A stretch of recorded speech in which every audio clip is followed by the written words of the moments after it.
Salut les amis, on se retrouve aujourd'hui pour une nouvelle vidéo. Je vais vous faire un petit tour là de notre showroom parce que je vois que ça vous plaît pas mal quand je vous fais un petit tour de notre showroom, voir ce qu'on a de dispo, pas dispo, ce qui a été vendu, pas vendu. Donc aujourd'hui on va faire une petite vidéo là-dessus. Là on se retrouve dans le Porsche Taycan d'Isma qui sort de chez H3 Solutions. Là on a mis les vitres teintées. On a mis les petites vitres teintées là, donc on peut pas ouvrir les vitres teintées là pendant 24-48 heures. Mais j'en profite pour vous montrer un petit peu là, vous donner mon ressenti un peu sur cette voiture. J'ai roulé un peu avec ce week-end là, j'ai été manger là un bout chez des amis, donc je l'ai pris et franchement j'ai kiffé. J'ai adoré, rien à voir avec la Tesla, vraiment là c'est chaleureux, c'est un petit karting. Alors je dirais pas que ça marche mieux qu'une Tesla, c'est compliqué à différencier les deux, mais en tout cas je dirais qu'on a un peu plus de sensations dans la Taycan, parce qu'en fait quand on se met en mode Sport Plus, on a un petit effet. Alors c'est peut-être moi, mais on a l'impression que la vitesse se passe. Alors c'est complètement débile parce que c'est une voiture électrique et qu'il n'y a pas de boîte de vitesse, mais quand on met pied dedans, on a l'impression que la vitesse se passe, du moins on a cet effet là. Je demanderai à Isma lui son ressenti, lui qui la roule au quotidien, mais j'ai eu cette impression là. En tout cas c'est super agréable à conduire, c'est silencieux, c'est confortable, ça marche, il y a toute la technologie nécessaire dedans. Vraiment c'est un bijou et on regrette pas du tout là l'intérieur rouge comme ça. Là c'était un petit peu osé, mais vu le résultat vraiment c'est incroyable. Donc vous voyez là on est dedans, on est bien installé, la position de conduite est juste parfaite, on a ce petit ressenti entre guillemets d'une 911, alors qu'on n'est pas du tout dans une 911, mais c'est plaqué au sol, elle est basse, elle est tellement basse qu'il y a l'option le lift ici. Quand on appuie sur ce bouton là, l'avant se lève pour passer les gros dodanes ou des trottoirs ou autres. Mais on se sent à l'aise avec, tu sens qu'elle est plaquée au sol, c'est un rail, elle bouge pas. Vraiment génial comme voiture. Attends, le petit soleil là, il fait plaisir. Je sais pas, je cartonne la voiture d'Isma, frérot, alors que ça fait 2 semaines qu'il l'a. Mais voilà, avec le petit rappel là, pas chrono en rouge comme l'intérieur. Alors qu'il faut savoir, tout ça c'est en option. Tout est en option dans cette voiture.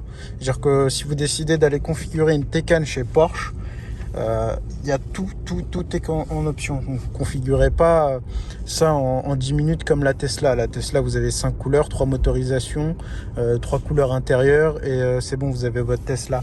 Là, vraiment, tout est personnalisable. L'intérieur, les inserts ici de porte, vous pouvez les choisir, noir, carbone, la couleur que vous voulez.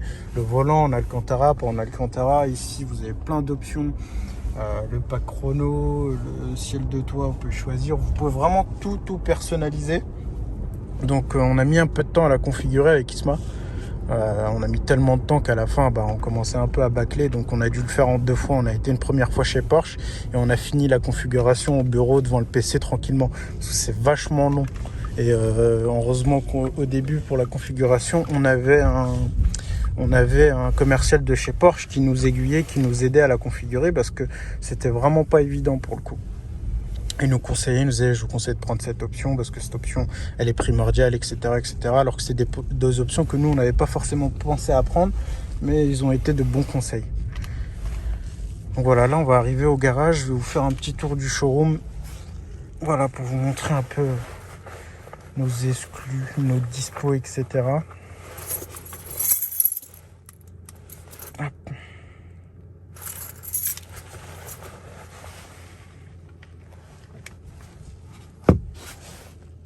Bon, vraiment j'ai adoré. Puis la sono là, Bandmeister, ça c'est aussi une option qu'on regarde pas du tout d'avoir pris, parce que c'est une sono de dingue vu que la voiture est super silencieuse.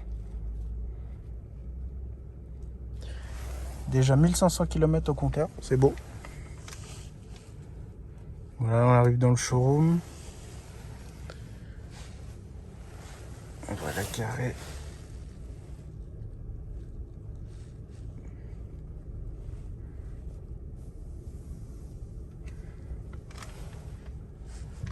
Voilà.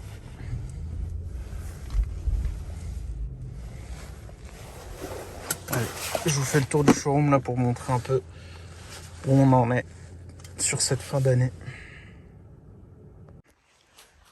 Alors, on va commencer par cette partie-là du showroom. Donc là, on a reçu deux multivans que vous avez vu sur ma précédente vidéo de l'arrivage du Porte 8 qui venait d'Allemagne.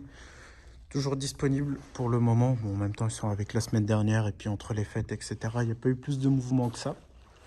La Focus bleue a été réservée. Le client ne devrait pas tarder à venir la récupérer. La Abarth Poussin aussi a été réservée. Pareil, elle devrait partir là sur le début d'année, début janvier.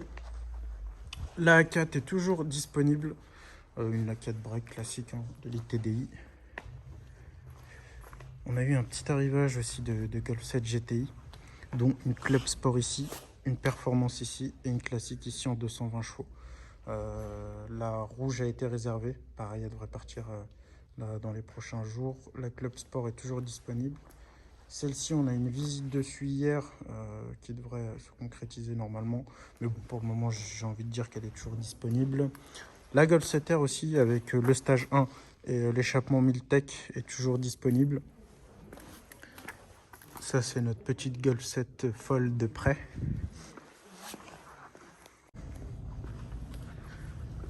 La Golf 5 R32, là, qu'on va remettre en annonce et la mettre enfin en vente. Là, je ne sais pas pourquoi on n'avait pas mis en vente tout de suite celle-ci, sinon elle serait déjà vendue. Donc là, on l'a remis en annonce, elle va être mise en vente. Il me semble qu'on l'avait mis, ensuite on l'a retiré, je ne sais plus pour quelle raison, puis là, elle a été remise en annonce. Une Golf 6 GTI, toujours disponible aussi, avec des super belles jantes à rayons. Le Cayenne Turbo blanc était réservé. La Taycan est vraiment magnifique. RS6 toujours disponible. La A5 bleue va être bientôt mise en vente. On attend juste de résoudre un problème en préfecture par rapport à la carte grise. Il y a un petit loupé en préfecture, mais ça devrait se régler là en début d'année. Donc elle sera mise à la vente. Une voiture qui a très peu de kilomètres. Elle doit avoir 15 000 km ou 20 000 si je ne dis pas de bêtises. Donc ça va être mis en vente dans un budget de 30-35 000 euros. L'Audi Q7 toujours disponible. L'Audi A3, donc une dernière génération de 2020. Les dernières toujours disponibles. Bon, alors on a des clients dessus, des touches, mais qui sont souvent en attente de dossiers de financement. Donc pour le moment, il n'y a rien. Voilà. Voilà ce qui en est de notre gamme Audi.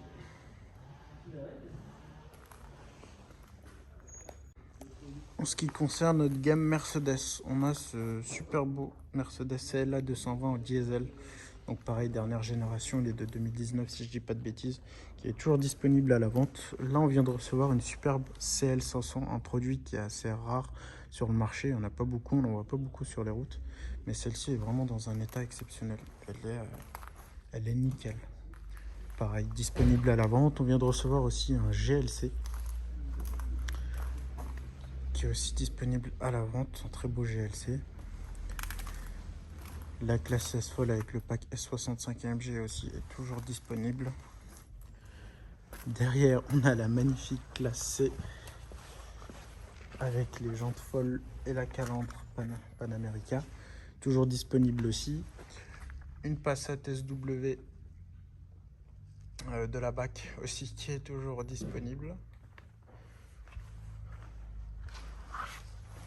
Et ici, on a Maserati Grand Sport qui est collé à la classe S au millimètre. Celle-ci aussi toujours disponible. Je suis en négociation là, avec un client. Donc faut que je lui envoie un petit dossier photo dessus. Parce qu'il n'est pas d'à côté, je crois qu'il est du sud de la France. Magnifique Maserati Grand Sport. L'arrière des Mercedes, donc la classe S en pack S65, c'est les 4 sorties d'échappement à l'arrière. Le GLC ici qui est magnifique. Le CL500 à l'arrière aussi est magnifique. C'est une voiture qui est super longue. Elle est quasiment aussi longue qu'un classe S. Le CLA. La petite Taycan d'Isma hein, qui n'est pas à la vente, c'est sa voiture perso.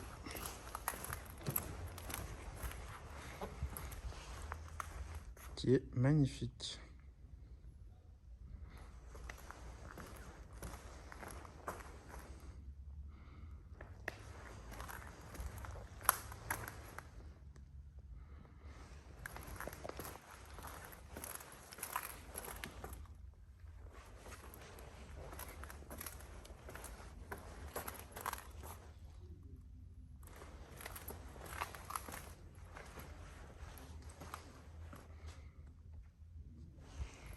Ça, c'est la borne de recharge pour charger le Taycan. Avant, c'était la Tesla qu'on chargeait ici. D'où le logo qu'on avait installé, vu que la Tesla était tout le temps garée là. Avec la borne de recharge, maintenant c'est le Taycan, va falloir qu'on change de logo.